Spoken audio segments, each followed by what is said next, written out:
বললেন ঠিক আছে, এই রাজা গৌর গোবিন্দকে একটা চরম শিক্ষা দিতে হবে, বাহিনী পাঠিয়ে দিলেন।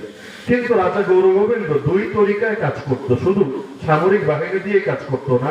একদিকে ছিল সামরিক বাহিনী, আর একদিকে ছিল জাদু বিদ্যা। জাদু বিশ্বাস করেন তো? জাদু আছে এটা জানেন তো নাকি? আল্লাহ নবী সাল্লাল্লাহু আলাইহি ওয়াসাল্লামকে জাদু করা হয় নাই। কোরআন মাজিদের সর্বশেষ দুই সূরা, সূরা ফালাক আর সূরা নাস, যে দুই সূরার মধ্যে আয়াত আছে 11টা, দুই সূরার মধ্যে আয়াত আছে 11টা। যে কোনো তাফসীরের কিতাব খুলে দেখেন, এই 11 আয়াত নাযিল হয়েছিল আল্লাহর নবীকে 11টা বান মেরে, বান বুঝেন তো, 11টা গিরা মেরে জাদু করেছিল। এক ইহুদি লোক তার কন্যাকে দিয়ে এই গিরাগুলা মারিয়েছিল। ওই 11টা গিরা, জাদুর গিরা কাটানোর জন্য আল্লাহ 11টা আয়াত হাদিয়া দিলেন নবীকে।